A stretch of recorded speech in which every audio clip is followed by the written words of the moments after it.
Welcome back to the Marlborough Book Festival podcast. Save the date for a winter weekend filled with engaging conversations and inspiring authors from the evening of July 25 through to Sunday, July 28. Discover what makes this festival a highlight for authors and readers alike at marlboroughbookfest.co.nz. For now, please enjoy this session from the 2023 Marlborough Book Festival. Novelist. Pieces of You was her first book, published back in 2017, was a finalist in the New Zealand Book Awards for Children and Young Adults, and the Storyline's notable book. Since then, a stream of novels for adults and young adults have followed, and she has received huge critical praise, with one reviewer saying Merriman is an instinctive storyteller with an innate sense of timing. So in addition to being a regular finalist in the New Zealand Book Awards for Children and Young Adults, Eileen has also been a finalist in the 2021 Ngaio Marsh Award for Best Crime Novel, and Moonlight Sonata was longlisted for the Jan Medlicott Acorn Prize for Fiction 2020. So as a foremost young adult writer, welcome here, Eileen. What actually, or who defines what young adult is? I mean, is it you yourself as the writer? Is it the publisher? Is it the sales staff, librarians, the reviewers, or the readers? I think it's often all of those. So some of the books I write, I know, that this is young adult. That's my audience. Other times, I remember when I wrote a book, Trio of Sophies, I kind of thought it could be almost for adults, but it could be young adults too, and I wasn't sure. And I gave it to the publisher, and she said, "Oh, yeah, it's young adult." But I think it equally could have sold in the adult. Well, I don't come into the category of young at all, and I love that. Yeah, well, exactly. So I love that book, Trio of Sophies. Yeah. So is there a young adult formula, though, that you have to write to or adhere to? Only in that I try not to make the book too long, although I'm not really someone who writes hugely long books anyway, because I think it can be quite daunting, not to all teenagers, but some to have a big, hefty novel. I try and keep the pace up a bit more, although, again, I quite like pace anyway. Try to keep the chapters a little bit shorter. What about the material that you concentrate on? Is there a yes that can fall into it, and that's an absolute no-no? Mostly I don't shy away from too much with the young adults, really. I mean, there are certain things you kind of think, no, that would be better in an adult novel, that would be better as an adult topic. To tell you specifically what that is, I'm not entirely sure, though, really, because I've often written about things that are quite edgy. You've touched on some very touchy subjects: suicide, homosexuality, family violence, rape, just insecurity, and those sorts of things. Leukemia, dying as a young person. I mean, all of those things have come into it, and so you haven't shied away from anything. No, not specifically.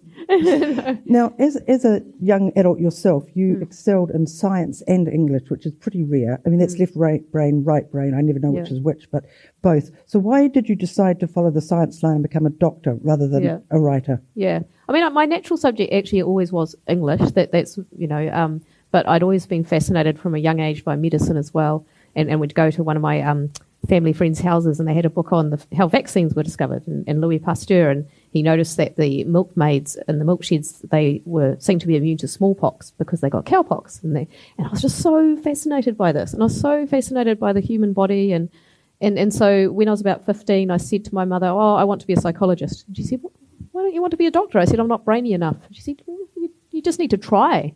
So I went from a C+ in science to getting A's because I just put my head down and said, "Oh, actually, I do want to do this." But you didn't do the psychology route? No, I didn't in the end. I think I picked that because I thought, I'm not brainy enough to be a doctor. But deep down, I wanted to be a doctor. Yeah. So you're a haematologist in North Shore Hospital. What does that actually entail?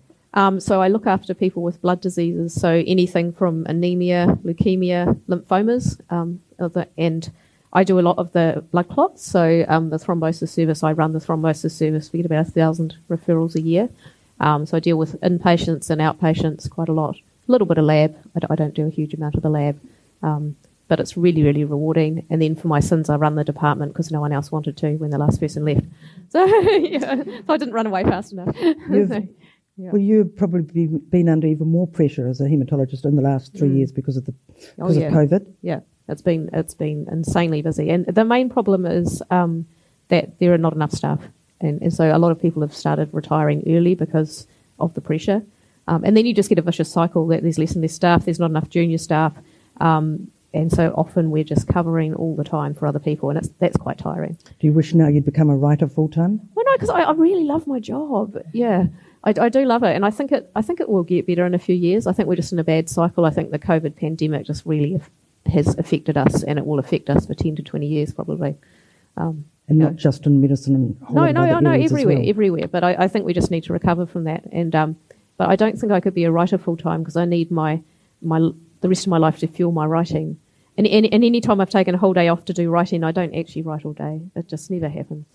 Well, we were just talking about this earlier and saying how wonderful things like this event, the festivals are for you write as writers to get together and share, because you don't get that opportunity. It's a very lonely thing to be a writer, I imagine, doing it all the time. Yeah, and it's great once you make connections and you start to have writer friends, and every now and then you'll say, oh, let's go for a coffee, or and then 2 hours later you'll realise you're still chatting because you've got so much to say. So much. Yeah, you don't often get to have those kind of conversations. Your very first book, you sent that to a publisher and got a rejection letter. Is that correct? Yeah. Well, a few books actually. So, were any of the books since been published?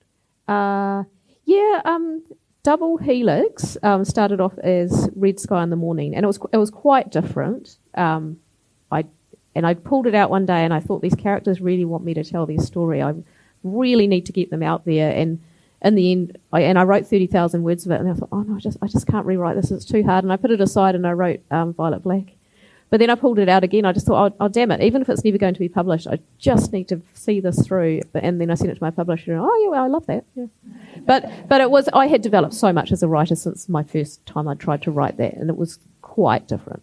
When you got the rejection letter, did it put you off completely, or no? Because I just knew I needed to keep trying and learning, and I just knew I had a lot to learn. So, and I did a couple of manuscript assessments with the New Zealand Society of Authors, and each time the comments, they got more and more, they got better, they got more and more encouraging. Yeah, you're nearly, this you're is good. Nearly there. Yeah. In fact, the one before Pieces of You, they said, oh yeah, try and get it out there, but it still didn't quite make it.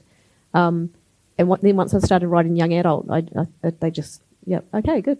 That's not meaning that it's easier to write young adult, because I imagine. No, it's not. It's just I think I'd developed enough as a writer, and I found my voice, which I'd been writing books for people in the early 20s, and so I think they were worried about the market not being quite there for that. So maybe that very last book I sent might have done all right, except, and then when I wrote Pieces of You, it just got snapped up. Like it just, but I'd learnt a lot by then. Do you think that writing has helped you in your role as a doctor?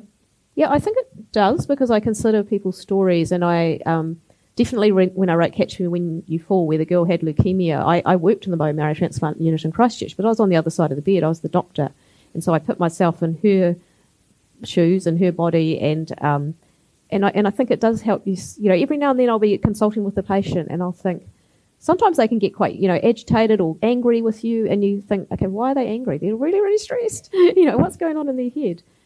So I think it's helped me be more empathetic. And to listen to them? Yeah, often I'll just put down my pen now. I don't write while they're talking to me, and I don't tap on my computer. I just sit there and let them just say their thing. And sometimes if they do come in and they're angry for some reason, you just sit there and let them spill it all out, and then by the end they're feeling better. A lot of your books do have a medical background. I mean, even the trilogy, the Black Spiral.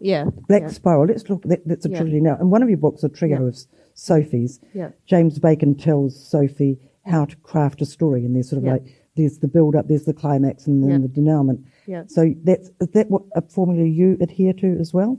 Yeah, and I needed to learn that when I went to my writer's course, after I got a couple more books rejected as an adult, and that was the first time I'd actually learnt that you build up to it. I guess I intuitively knew it, but I didn't know, it comes about this point in the book, etc. So, but I'm not a plotter, I'm not a very good plotter, so I'll say, okay, I've got a really strong character, and I'll just start writing. But then I'll start to think, okay, well, I need to have some idea of what the climax is, but I don't know what's going to come in between, so I just work towards it. And that's all very well in a single book, but how do you do it in a trilogy when you've got that was quite hard, Well, because when I started writing Violet Black, all I had was really strong character in my head. I didn't even have a plot. It was just because I like writing, and I get restless if I'm not writing, so I thought, I'll just start writing. then I thought, what's this all about? What's going to happen? So I had to think a lot about it. And then I realised it wasn't going to be one book because there was so much world building in there, and I didn't want to bring out this great big book to give to a teenager. So then I said to my son, who was maybe 12 at the time, do you think this should be a duology or a trilogy? He goes, trilogies are so much cooler. And I think he's right, actually. And then I put the question on Twitter, because I follow there's lots of readers and writers on my Twitter feed, and I said, what do you think, single book or a trilogy, or what, trilogy. Most of them said we like a trilogy. We like the shape of a trilogy. And then I spoke to one of my writer friends. She said, no, you definitely need it to be a trilogy, and she told me why she thought that should be. And so I went home and wrote book 2 in 7 weeks, because I went, now I know what to do. That's why having conversations with other writers. But then you finished the trilogy and decided to write a second trilogy to follow. Well, it's a duology. That one is a duology. So I did write a trilogy, and then my publisher said, "What's going on with this third book? I don't, And I said, "How about I amalgamate books 2 and 3 and shed a lot of that stuff that you didn't like?" I was going to say, what do you call 6 books? Six trilogy? Like sextet or something. I don't know. Mine boggles. Yeah. It's not quite as satisfying being a duology, but I think I didn't need all that extra stuff I had. So that one is a duology. So was that hard to break it down to 2 from 3? Yeah, it was quite challenging, but it was quite rewarding, because I think I'd just gone a little bit off on a different track, and so, I had to rein it in. And because there's so much time travel in those 2 books, that was so really, really, really hard. Like playing around with timelines. Have they met each other yet in that time? And then you went back into America, into a time frame that you had to actually... I had to do some research for that. Heavy research for what they were wearing and what were they eating. And I was like, but it was fun. What did their houses look like? And you didn't have Twitter or anything like that to worry about. Definitely not. Yeah. So you talked just before about you did some writing courses, creative writing courses. Yeah. How did that help you? So basically, I wrote from when I was about 8 till I was 18, and then I stopped. I went to uni. I was just busy studying, and then at the age of 36 or so, I got my first consultant job, and I suddenly thought I need a hobby, because I just been so busy with studying and everything, and I started writing again, and I wrote this book that I thought everyone would love and that would sell so well, and it was about a junior doctor, and I sent it to Barbara Else for a manuscript assessment, and she sent it back, and halfway through she'd written, nothing is happening, and I was just like, okay. But I goes, okay, well, and I'd always wanted to do a writing course, but I couldn't afford it when I was younger, and then I was just busy. So I thought, I'm going to do a writing course. So I did an introductory course, and then I did a 30-week night course. So every Thursday night, I'd run out of my clinic at 5 o'clock, and I'd have to swap my on-call, because they kept putting me on-call on a Thursday, and do this 3-hour, and it was 32 weeks. And it helped me a lot, because I was really good at dialogue and good at keeping the story moving. I didn't know anything about concrete markers and all that kind of thing. What? Concrete markers? It's like things like how to set the person in the scene, how to get them to visualise where that person is, how to evoke senses by just talking about what do you smell when when you're sitting in this room? What's the temperature and and just trying to have all that in your head and impart that. I didn't really know exactly how to do that. Maybe some of it I did, but I had never really sat down and thought about it. Didn't know what to call it. No, and even talking about the story arc and all those kind of things. Just and when I look back now, it's all just it's natural now. I just do it, but I just didn't know enough. So, what do you prefer, adult stories, young adult, or short stories? To read or to write? To write. To write, I don't know. I write a lot of young adult, and I find the voice really, really natural. But every now and then I'll just get a bit bored by it, and I'll think, I'm sick of looking up NCEA, and this and that, just for authenticity, and then I'll feel like writing an adult book, because I think you do get a bit more free rein in an adult book. I don't have to worry about someone might be upset by this and not want to sell it in schools or something like that. That I can you can do whatever the hell you want with an adult book. But then I always feel myself going back to young adult because I like it. You actually, in your acknowledgements, you acknowledge your nieces. Yeah. And all of them. How have they helped you with your writing? Yeah, so Pieces of You, when they first had that book, Penguin said it had been a while since they'd published a book where they had to take a little bit of a risk because there was, someone cutting themselves and this and that. And so they liked it, but they just wanted to pass it through some teenagers and things. So one of my nieces read it and gave some great feedback on that. And, we just wanted to say, what do you think of the language, all that kind of thing. I was texting her. I was like, do teenagers still say French kissing? She went, what is that? I'm like, okay, that's my answer, and often ask them about, and now it's quite good because I've got a teenager in the house, so I can ask him stuff, and get some of his slang, which is just getting more and more outlandish. You're just like, I don't know, I'm getting older. And then, but not just my nieces. I've got some friends I go away with every year. And when I was writing Indigo Moon, I got some advice from a couple of the daughters on, one of them's in the audience here, Freya, just on what do you think about them shape changing into moths? Because to me, I was like, I don't know if that's going to be boring. Oh, that's really cool. That's really cool. Because moths are really, really pretty, actually. I looked up moths for this book because they were changing into animals. And my publisher said, I don't know, you might want to get away from the trope of wolves and stuff, What about moths? I was like, moths? I don't know. But when I looked them up, they were cool. And they gave me some great feedback. That whole fact of the language that changes all the time. I mean, is your son quite sort of like, Mum, don't ever say that ever again? Well, yeah, no, he's just like, oh, this is an old person thing, well, he was saying Facebook is for old people, which I get. Now he's gone back on it. So, but just sometimes some of the things he says, I'll say, what does that mean? Like, someone's flexing. What does that mean? Oh, they're showing off. Yeah, okay. And I just noticed so many new phrases sneak into a speech now. And sometimes I just know what they are in context. And other times I go, and I think, oh, God, I'm getting old. It's the acronyms that get me. I don't know. Yeah, that too. Yeah. What does that mean? Yeah. I don't understand. I remember reading somewhere that this... It was made up, I think, but it was this woman had sent news that an auntie had died, LOL, and the son said, what do you think laugh out loud. Yeah, laugh out loud. Yeah. And she thought it was lots of love. And the son had to say, well, no, you've just told everybody that Auntie Jones died, lots of laughs. And you think it's hilarious. Laugh out loud. That's a common old person mistake. What about, I often wonder, though, because there's a lot of music appears, albums and that appear in your young adult books. Yeah. Do you get that from your children or from these? Yeah, partly because I'll see what my son's listening to, and it's often surprising that they're often listening to older. I think shows like Stranger Things have brought back some of the old music, So someone said to me, "Oh, would that teenager really be listening to Green Day?" I said, "My son loves Green Day. He's playing them on the guitar. He wanted." So yeah, I do get a lot of the music taste from him. Before he was a teenager, I would just kind of think, well, actually, teenagers listen to all sorts of things, and I'd sort of tune into the radio. What are they listening to? But sometimes I just think, well, they're listening to Fleetwood Mac and things like that still anyway, quite often. He must be very proud of you, though, that you're writing these books and you're basically, his peers are reading them. Yeah, I think so. He doesn't usually read them. He read pieces of you. I think most of it went over his head because he was quite young then. And then he read A Trio of Sophies and he gave it a 4 on Goodreads out of 5. And I said, what did you give it a 4 for? And he goes, well, I can't just give 5s. I think it was his policy not to give 5. You've got to earn a 5, Mum. Yeah. Okay, fine. It's a great book, Trio of Sophies. Now, Silence of Snow is probably one of my top reads this year. And the reviewer in the spin-off said, I could pick Eileen Merriman's writing anywhere, especially the way she's been writing lately. She has struck on a particular minor key that rings across every page, clear and sharp and quick. It makes you want to listen close. It makes you uncomfortable. I totally agree with that. Silence of Snow made me very uncomfortable.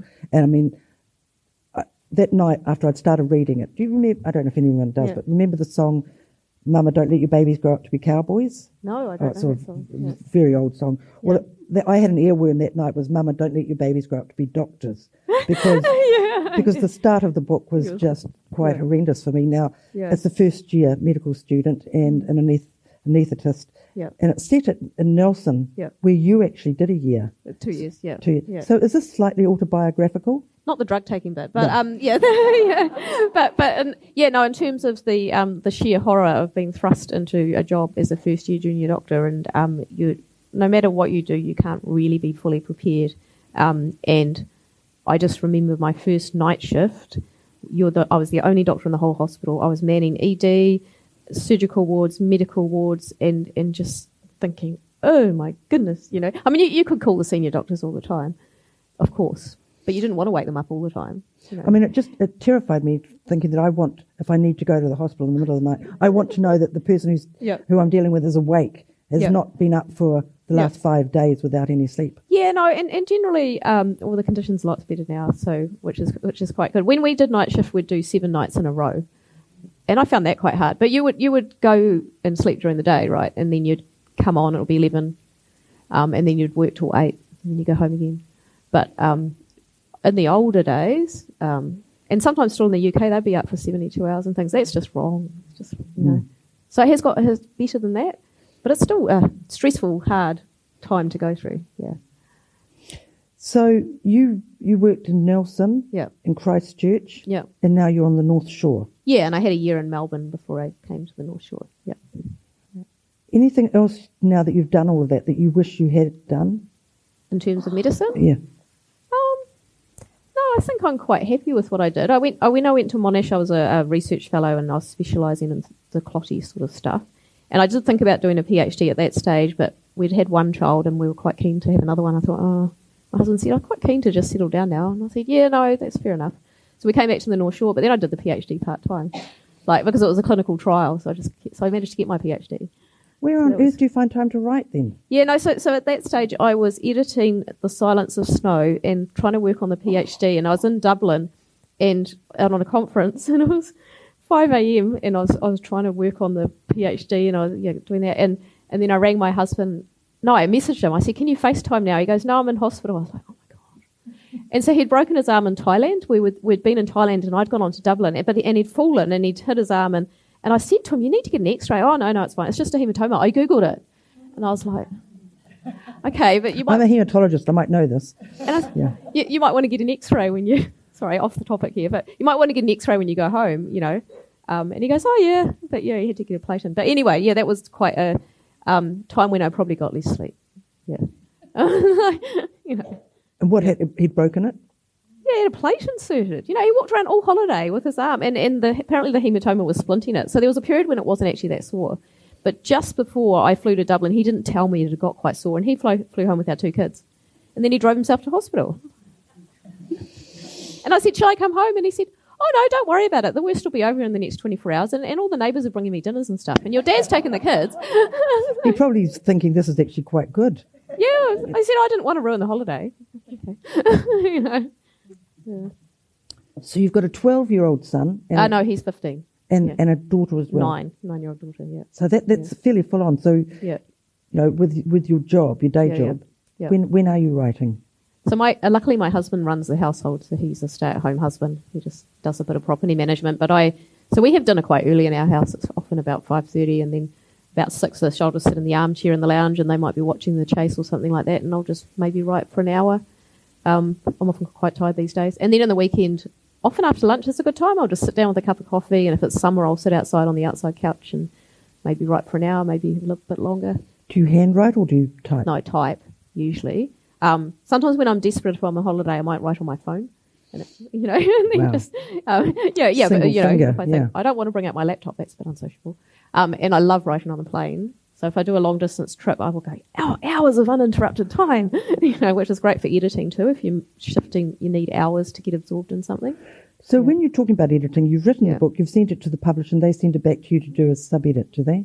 Yeah, that's usually not quite so bad. It's probably more when I'm doing it myself. But sometimes, like when I wrote Moonlight Sonata, my first adult book, she wanted a semi-major revision of that. So that was, kind of quite challenging trying to... And that's when you need to sit down and really concentrate. Because if I'm just writing and it's coming out for the first time, it doesn't matter if I'm sitting in the lounge with the TV on and stuff. But if I'm doing something quite major like that, then I quite need some time alone, really. Yeah. But I need to do most of my writing with people around because I don't have time. So you get a couple of hours in a day? Not that much anymore. Probably less than that now. Probably maybe an hour or something like that at the most. Yeah. It's not a lot. You're prolific as a writer. Yeah, I used to write a lot more probably. Maybe it probably was 2 hours a day. Yeah, I sort of eased off a little bit because the publisher was a bit like, slow down.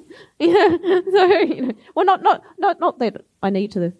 If I'd want to keep writing, I will. But the next adult book's coming out next year, so they've already got the publishing line up. So, yeah.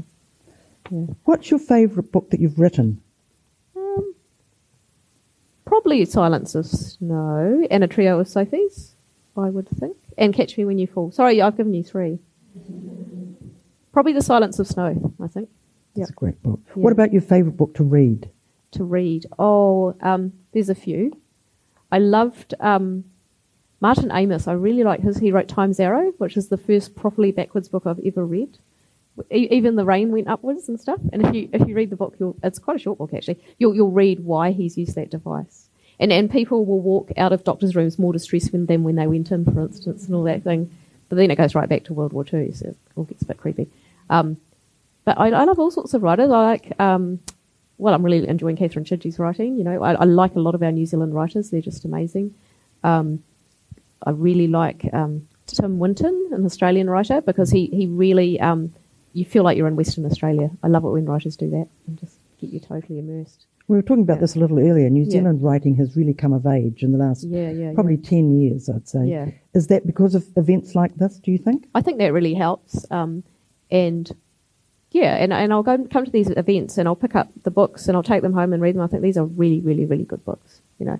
And then this year I thought, I am going to read every shortlisted book on the fiction for the Ockhams, you know, so that's 4. And I liked every single book, and I thought, we're so lucky, you know. And then the more I read, the more I want to read. I sort of think, well, I better read their other books then, you know. And we really punch above our weight, I guess. Do you do the same with things like the Booker? Yeah, I don't read them every single year. No, I don't. I mean, I do pick them up and read them, but not the whole shortlist. I like that idea, though, reading everyone. Well, it's quite fun to set myself that task. Yeah, I was like, I have to try and read them before the Writers' Festival. I didn't manage to finish the last one, but I nearly got there. Going back to the trilogy and the duology, Black Spiral and Eternity Loop, they deal with a pandemic of measles which infects and basically creates an infertile world. Yeah. Did you write that during the pandemic? No. So I started writing Violet Black, the original one, in 2019. So it was a whole year before, but there'd been the measles epidemic, and so lots of kids died in Samoa, and you know, it was quite bad here as well, I think. And then I sort of thought, well, what if the vaccine stopped working very well? You know, what if vaccination rates fell and the measles virus mutated and it became really, really even more awful than it is? And then lots of people got inflammation in the brain and died, but of the ones who survived, what if that allowed them to have a collective consciousness, you know? Because I wanted to make it kind of almost plausible. And then just keep pushing that boundary. Just, okay, but then maybe what if they start doing this? And then what if they start doing this? And that was really fun, like a science fiction-y thing. And I set it about 20 years in the future. And I was having conversations with my husband about, so do you think what kind of power for the cars? And we're talking about fusion cars and how they'll have a little trail of water behind them, wouldn't they? Because that's the byproduct. And, you know, so, and then I'd make things up and then realise they'd already been invented, you know. But, so... Yeah, and then the infertility, that came later. That was in the other 2 books, the duology. I suppose that's the lovely thing with medicine. You can, explore in lots of different ways. Yeah, that's where having the medical background really helps for that kind of stuff, because you have that in-depth understanding. You can go, well, that's not plausible. That wouldn't be plausible, but that one could be. And how do I explain the fact these characters are not aging? Oh, let's mess with their telomeres or something like that, you know. That's quite fun. Do you get much response from young people regarding your books, particularly some of the ones that were the subjects we've talked about, like the cutting and suicidal thoughts? I get lots of response. They're so good, actually. And they'll might message me on Instagram or something and say, I just love your books, or come up to me after book festivals. The one I wrote, Invisibly Breathing, about the 2 boys who fall in love with each other, a girl came up to me after one and said, are you going to write more like that, because there's just not enough like that written by Kiwis, you know? And I said, well, probably not, because I'm straight, so that was probably a one-off for me. But, or you've totally described my experience with the cutting, or I felt like you wrote this book for me, and that's always such a compliment, you know? What a pleasure to receive, Yeah, really. Must inspire you to carry on writing. Yeah, it's like, because I think, well, because I remember I've read quite a few books, and you'd think, they're American books, you know, YA and Squeaky Clean Family and this and that. I mean, they're probably a bit different now quite often, but I just feel like they're not all families are like that, you know. The families are going through breakups and this and that, and so I just wanted to mirror real-world problems in the books. Yeah. When you were young, did you read a lot yourself? Oh, yeah, all the time. Yeah. What did you read? Did you read adult or young adult? Or? Yep. I mean, there wasn't as many that were classified as young adult then, but I would read... I read a lot of J.D. Salinger. Once I read The Catcher in the Rye, I thought I need to read them all. But I was reading Sylvia Plath and J.K. Baxter and lots and lots of novels, anything I could find in my parents' bookshelf, you know, and then Clan of the Cave Bear, all that series as well, and psychological thrillers. Stephen King, I loved Stephen King. I still think he's amazing, but I like his earlier work. But I would love especially his more psychological thriller ones. If you could interview one or spend time with one author that's no longer present, who would it be? That's no longer present. Probably Cormac McCarthy. And why? He's Cormac McCarthy. You know, he wrote The Road, and he only very recently died. In Blood Meridian, and recently wrote Stella Maris and those books. And his writing is just, I don't even know how to describe it. He sets you in the place. His dialogue is so amazing that he could write pages and pages of dialogues, which he did for his whole last book, was all dialogue, and you know exactly who's speaking. You know, that's such a skill, because that means he's really got, and it's just beautiful and evocative, and he stirs your emotions. He rips your heart out, basically. But he's got everything that a good writer should have, and he's very, very intelligent. I think he was made an honorary professor of a university or something, and he spent a lot of time with physicists and people. And what's next? You've got a book, an adult book that's coming out next year. Yeah, so it's called Catalyst, and it's set in Studentville, Dunedin, and it starts with a girl falling to her death from a window, and then you've got to work out. Sounds like a Russian spy novel. Almost. So then you've got this. So then you go back to the start of the year, and there's all these people, and you're sort of like, what happened? What happened? Did she kill herself? Did someone kill her? What, you know? That was so much fun to write. And taking you back to your Scarfy days? Yeah, it's taking me back to my Scarfy days. So I pictured my flat, and then I had to modernise it as well, and then various bits. I've got this detective friend who I went to school with, and I always call on him, you know. And one day I message him, he goes, "Oh yeah, I've got the sniffer dog guy's number if you want to call him." I was like, "Oh no, that's okay. I think you've given me enough information, you know." But you know, and then you know, because I've got medical contacts, and got in contact with a forensic pathologist just about, how would you be able to tell from the cause of death for various reasons that I needed, you know. I don't want to give any spoilers away, but she was really helpful, and so that was. Yeah. What about your book? Some of your books have been picked up in other countries. Yeah. Has Penguin, who are your publishers, have they helped you with that? Yeah, so they so a trio of Sophies went to Germany. So there were 2 German publishers vying for it, and they were quite cute. They sent PowerPoint presentations. They were very German. Like, you know, why you would want to come with us, you know. And so that's been translated into German and gone over there. Pieces of You was Turkish for some reason. Some of them have audiobook rights, like The Silence of Snow and Moonlight Sonata and Black Spiral Trilogy. So that's international audio rights quite often for them. But they've all gone through Penguin. We talked earlier too about having an agent. You said you had an agent for your first book. What does an agent do for a writer? Yeah, it's really good when you're starting out, because if you can get an agent to pick you up, they've basically already vetted your material and said, okay, well, I think you're good enough that you're publishable, and I'm going to send your material to the publishers. So then you sort of brings you to the top of that slush pile, you know, because the publisher will go, okay, well, if such and such has sent it to me, it must be worth looking at. So that can help speed up the process. Otherwise, you can wait months for people to read your manuscripts. But when I got my agent, she sent it out to 4 publishers and said, get back to me in 4 weeks. And I was like, whoa. And they did. Yep. So you still have an agent? Not anymore, yeah. I just kind of, I have such a good relationship with Penguin that I thought, you do have to pay your agent. Obviously, you have to pay your agent. I mean, you know. And I thought, at the moment, I feel like I know enough about my book contracts and the book industry to just go it by myself. And that may not always be the case. It just totally depends what's happening. If you get a big international deal, maybe an agent's a good idea. What about if somebody wanted to pick up the movie rights? Or? Yeah, but they do that. They've done that anyway. So I've got movie rights option for Catch Me When You Fall and Pieces of You in Australia, which was through Penguin. And then the Black Spiral trilogy actually went through my agent, but otherwise they go through Penguin anyway. So they've got movie rights for some of those. When will we see those? It's like the 7-year hell thing, like, what do they call it? The developmental hell stage at the moment. So about 20% of all books that are optioned will actually make it to the screen. Wow. But they're all working on scripts, and they do get in contact. They've all been renewed this year. So they, you know, every year they pay you a small sum of money. You don't really get anything till it starts being filmed. Much. How do you feel about that? Somebody taking your work that's cool. and taking their own perspective on it. I like it. And I've Zoomed different script writers about those 2 first young adult books, and I really like their suggestions, you know. And they're not huge. They're not hugely changing the story, but sometimes I go, I think this might work better, and I'll go, yeah, no, that's a good idea. I like that. So you're involved in the process all the way through. Oh, I mean, they'll touch base with me. They touch base with me. Yeah. They'll say, oh, I need to get more into Jamie's head more. This was the Catch Me When You Fall. And I went, oh, that's cool, because I've just finished the manuscript for Catch Your Falling Star, which is the prequel.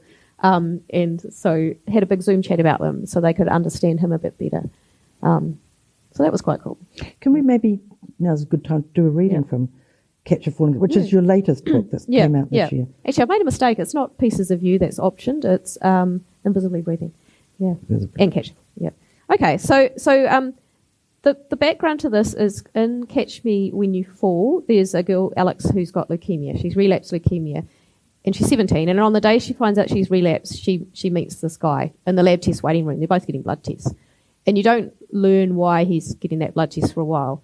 But as it turns out, he's got his own medical issues, and he's got bipolar affective disorder or manic depression. So, and I wrote one chapter in there from his point of view, and I thought, actually, I want his backstory. So I decided to write his backstory. So at the start of this book, it's a couple of years before, and he's 15, and his brain's going a million miles an hour, and he's in love with his best friend's girlfriend. So he's a little bit chaotic. And he's just been allocated a book to read and do an essay on for English. 1984 has 342 pages. I started reading the book in last period, which was maths. I figured that actors and lawyers, both of which I was interested in becoming, didn't need to be good at maths, especially when it involved obscure equations with x's and y's flying about all over the place. That got me through the first 4 chapters, where I learned the main character, Winston, works for a place called the Ministry of Truth, which basically had nothing to do with the truth at all. What could I call that in my essay? Satire? Irony? Seemed like something most politicians did all the time. Lying, I mean. When I got home, I got a Coke out of the fridge and took it to my room, where I lounged on the window seat with Pavlova draped artfully over my knees. I say artfully because he's very vain. Kristen said that was who she'd miss the most when she went away, the cat. I dived into chapter 5, which was all about newspeak and education and thought criminals, and I got to thinking about what would happen if people could hear my thoughts. That got me thinking about my musical, where Billy Raven could hear everyone's thoughts once he became a time vampire. Before I knew it, I was downstairs composing a vampire song on the piano. That is until Mum arrived home from work and I realised it was 6 p.m, damn it. How was school? Mum poured herself a glass of wine. She had one after work every day, said it helped her relax. It was good, I said. We're reading 1984. Oh, what's that about? Big Brother and the Thought Police. Got to go, work to do. I bounded up the stairs, this time heading for the study so I could be influenced by all the books around me. Our study has floor-to-ceiling bookshelves, which Mum had installed soon after my parents bought the house. She said it was an essential feature for a librarian. My father said it was really an excuse to buy more books. By the time Mum called me for dinner, I'd read 3 more chapters, which was most of part 1. What are you studying, Mum asked once we were seated at the table. English. Jamie, don't talk with your mouth full. I swallowed hard, scowled at her. You asked me a question. Mum sighed and massaged her forehead. Have you talked to your dad lately? No, have you? Mum gave me a look. Next would be a speech in Norwegian, I just knew it. I spoke to him last week, I said. He and Guy are going on holiday to Vanuatu next month. I ate the rest of my dinner so fast it felt as though there were rocks in my esophagus, as Vaughan liked to call it, and got told off by Mum for leaving the table before she finished her meal. You don't know how much pressure I'm under, I yelled from the kitchen, scrubbing a pot. But if I fail my exams, I'll say, don't worry, I have impeccable table manners. Enough, Mum said in Norwegian, so I gave up and crooned to myself instead. In my imagination, I was a Billy Raven phantom hybrid, a time vampire with a half-face mask to hide the acid-ravaged part of my skin. I was singing Close Every Door, which is actually from Joseph and the Amazing Technicolor Dreamcoat, but the lyrics about shutting out the light were perfect for a vampire. Once I returned to the study, I wished I was a time vampire, because reading 1984 was going to take longer than I thought. I made a promise, though, if only to myself, and I'm stubborn like that. So I kept reading until I got to the very last line, and it was very, very ironic. But I can't reveal what it is, because that would ruin the whole book. When I finally crawled into bed, it was 3:30 in the morning. The very last line. The very last line you said there, and I know that you believe that the very first line of any book is the most important. Absolutely. Why? Because you just need to get it right. You want to get the person reading, you know. I love first lines. I often do that as an exercise, and if I'm taking workshops for school and things. What makes a good first line? Something that's different, that stands out, that makes you want to read on. It makes you wonder, you know. Can we read the first line, please, from Silence of Snow? Yeah. Silence of Snow. Not putting you under any pressure. No, it's good. It's good. Yeah. Okay. There was no peace, even in the loo. Yep, no peace. Which conjures up an image any mother wouldn't understand. Yeah. Exactly. Yeah. So is that the hardest line to write in the entire book then? Not necessarily. I don't know why. It's quite exciting to write the first line and just But because you place so much importance on it, Yeah. I just wonder if it makes it more difficult. Yeah. Yeah, no, it does. I mean, it does. Like, I sit there and I spend a long time thinking about the character's name before I even start writing. And I even think of the chapter of the book, which I'll usually change at some point. But I feel like I have to do that before I even put my pen on the page. And I'm thinking a lot about the character. So by the time I write that first line, I've thought quite a lot. Do you have a mind plot, sort of sitting in front of you that you're looking up at to remind you where you should be going? No, I have a calendar. So I will, and I'll say, okay, today is blah, blah day. Because I've got into muck-ups before where I've got the months and the weeks out of order and stuff. So usually I'll have that. But as I said, I don't really plot. I'm not very good at plotting. So I just kind of had a vague idea that if I'm up to 30,000 words, yep, cool. If I get up to about 60,000 words in an adult book, I need to start going towards the climax. So I'll know when I'm starting to get closer to that bit that I need to start getting, ramping it up a bit more. Yeah. But I need to build on what I wrote before. And so every time I've tried to plot it out, I just inhibit myself and think, I can't do this. I'm never going to be able to do this. Charity Norman had an interesting way of she used to cut out pictures from magazines of what she thought her characters would look like, and she had a board in front of her so that she could look at them all I've done that before. Like I've looked up pictures and gone, oh yeah, they look a bit like that actor, and so I do have a picture in my head for my characters. It is nice to, and I steal people's houses. Like I can't, otherwise I get all the dimensions wrong, and suddenly the person should have been downstairs, and actually now their room's upstairs. And so in my head, I'll think of someone's house I know, and I'll use that house. So my mother-in-law was really excited when I used her house for Double Helix, and she kept saying, "When's that book coming out? When's it coming out?" Yeah. What other sort of tips have you got for anybody who may be interested in writing? Basically, just to keep practicing, read a lot, and when you read, have a think about why you think they've done well. Why do you like this book? And how do they build the pace? And how do they do their characters? And or if you didn't like it, why didn't you like it? But then just keep practicing, because no one ever got anywhere without practicing. And if I look back at my earlier stuff, not amazing. But if you keep practicing and keep trying, and if you're being rejected, just learn from it. Can you ever see the day that you will be a full-time writer? I think I'll have to be retired from my day job. Yeah. And so I need to pay off my mortgage. Is it not a profitable business to be a writer in New Zealand? No. So probably I have written that many books, and my annual salary might be $15,000 a year or something like that. From that, yeah, something like that. It's not huge. It's not huge, is it? No. So who makes all the money then? Is it the booksellers? Well, I guess the thing is, it's also volume. So if you publish in the US and you get on the bestseller list, then there's a lot more people in the US, so you're going to sell a lot more books. Whereas here, even if I get on the bestseller list, I might sell 2,000-ish books. I mean, different if you're maybe Catherine Chidgey, she sells a lot more, probably, but she's also selling overseas and things like that. So we're just a much smaller market. It's just harder, and I don't think my publisher's necessarily making gigantic amounts of money. But it just seems for all that hard work that you're putting in, it seems very little return. Yeah, I mean, luckily I've got a day job, so I don't have to rely on it. So I still love what I do, and I'm not doing it for the money. But if I want to become a full-time writer, then I have to get more serious about that bit and go, well, how am I going to get my book into the US? And basically the answer is apparently, which I don't like, is, well, don't set your book in New Zealand. Don't like that. But don't set your book in New Zealand. They don't like, so the biggest market's the US, and most of them don't want to read books set outside of the US, which is like, really? Well, we've spent all of our lives reading books in other places. But New Zealanders are so different. We're so different. Like we look out because we live in a small country, and we travel, and we, and that's not necessarily true, because some of our New Zealand writers who set books in New Zealand do go overseas, but it's not that common. And then a lot of the ones who set them overseas, then they do get, So I don't know. Is that my end goal? Not really. I just love writing anyway. So, but it would be nice one day to say, well, that book's now gone to the US and the UK. And anything you'd really like to write about that you haven't yet?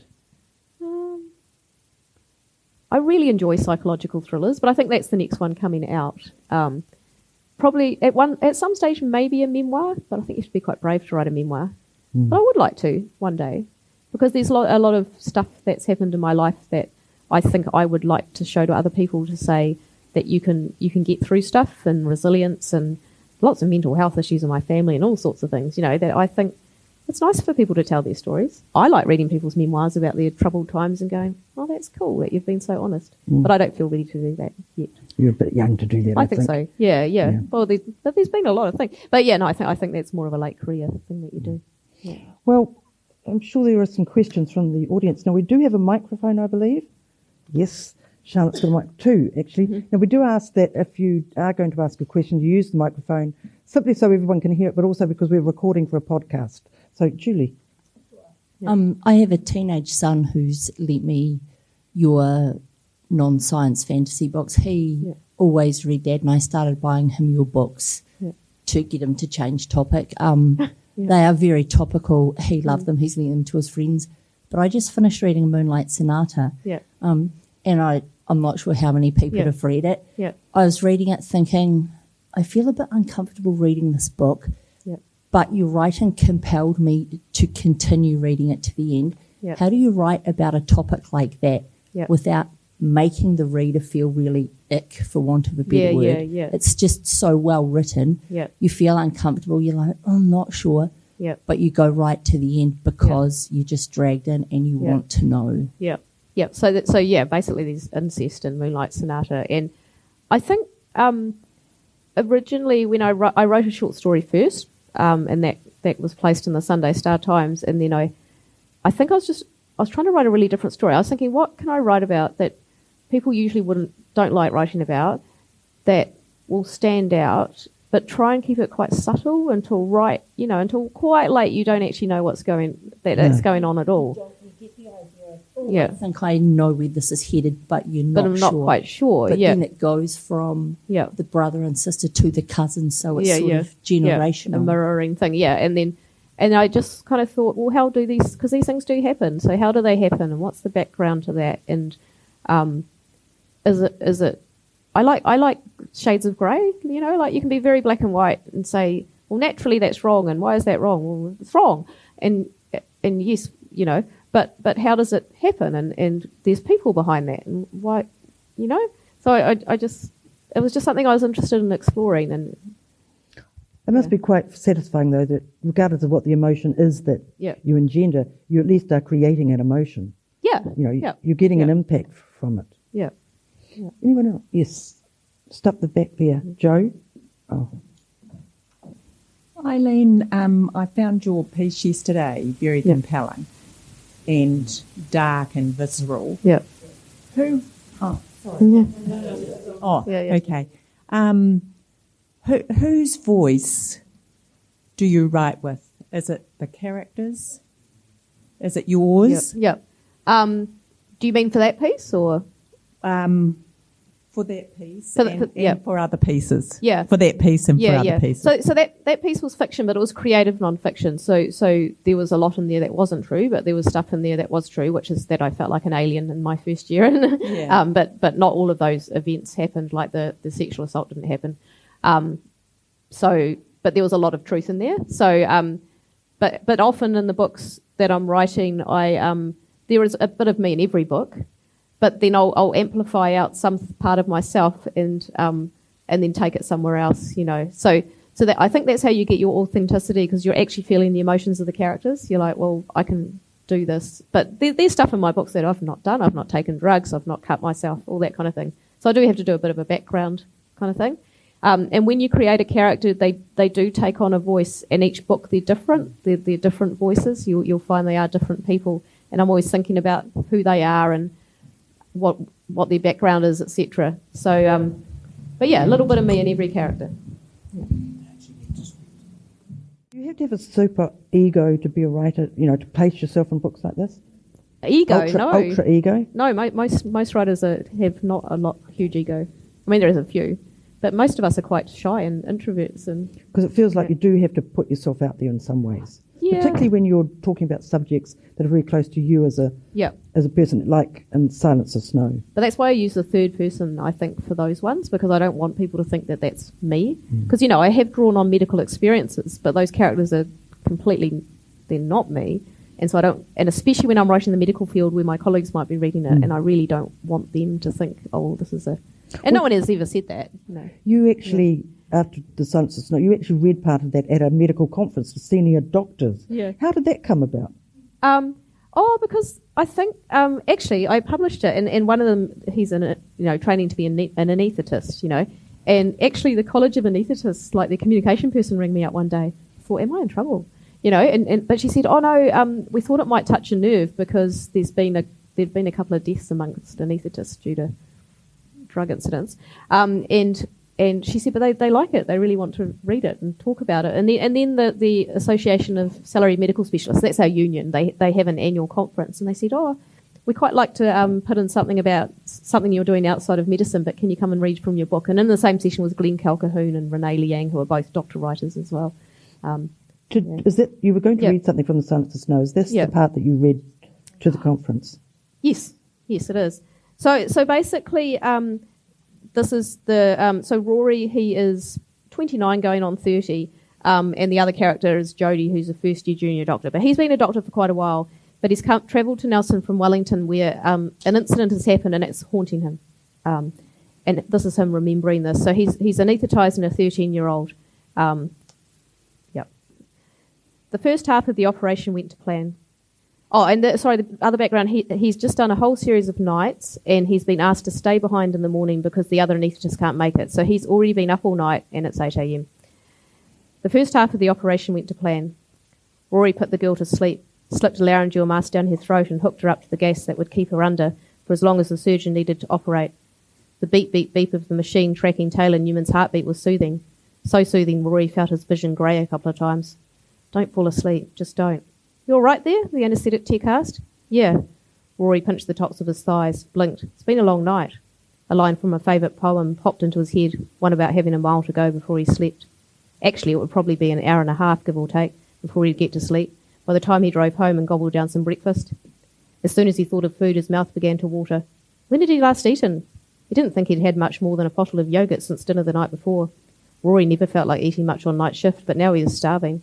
He pinched his thighs again, checked the girl's observations, pulse, blood pressure, oxygen. Oh, but I just want to go to bed. The surgeon's voice seemed as though it were coming from far off. Farewell tonsils, Donnie said. Rory jerked to attention. Okie dokie. God, how long had he zoned out for? Surely it was only seconds. He began to lighten the anaesthetic, bringing the girl back from La La Land.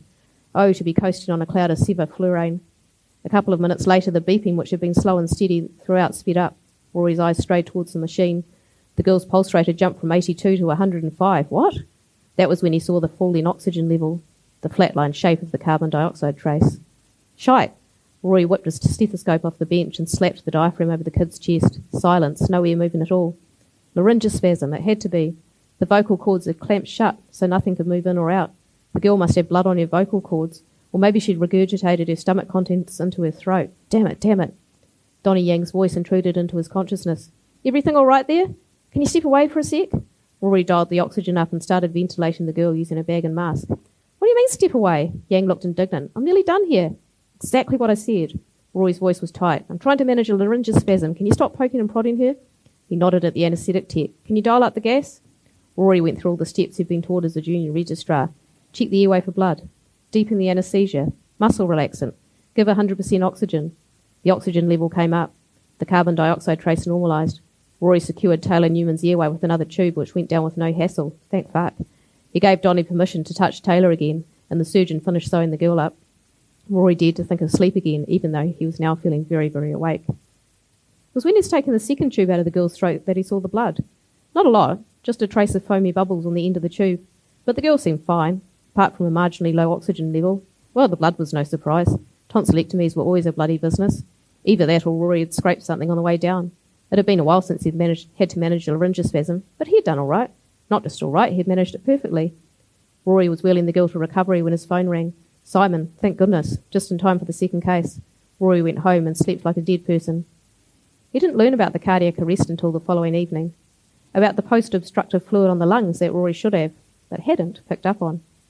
It took Taylor Newman 2 days to die. Rory had been dying a slow death ever since.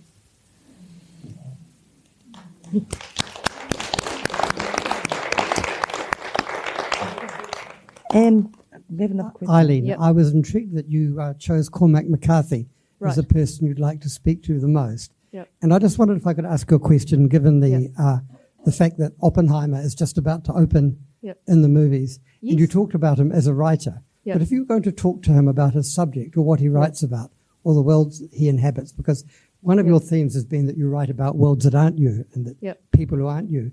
But in his novels, it's mostly men, and men who are incredibly violent. Yep. And of course, Oppenheimer comes into that with the Manhattan Project and all the rest. Would you talk a bit more? What would you ask Cormac McCarthy about, or why does that subject matter interest you? Yeah, it's maybe. I mean, a lot of the earlier books, yes, they are incredibly violent. You know, the Western, or a lot of them were set in Mexico, etc. I think the first book I came across, though, was The Road, which was quite dystopian, and that really struck me. And just often he can have a sparsity of writing, but there's a lot there.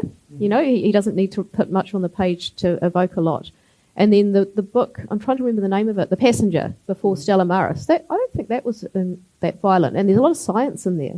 And you can tell he's thought a lot about that and put a lot of that into it. So that was quite interesting to me. The other thing he often does is he doesn't give us much access to the character's thoughts, but somehow he just pulls you along. So usually you say, you need access to their thoughts to get empathy, etc. But somehow he manages to do that in a completely different way. And so it just really interests me that he's a very different writer, and you can spot his writing. You know, if someone gave me a blind passage and I read it, I'd probably go, oh yeah, I think I know who this is because of the way he writes. Yeah. That may not have answered your question necessarily, but I think he ended up doing quite a diverse. It was just the initial ones were all, as you say, there was a lot of violence, but then I would also think this is interesting historical stuff too about what actually may sort of happen back then. Yeah. Yeah, but the passages begin with a girl hanging in a tree who's just killed herself. Yeah. And the violence of America is all the way through it. Yes. Yeah. No, that's right. But that's there, isn't it? It's life, you know. Yeah. Well, ladies and gentlemen, thank you very much for coming out on this very cold Saturday morning to listen to Eileen. You've been an absolute pleasure to talk to. Thank you very much. Round of applause.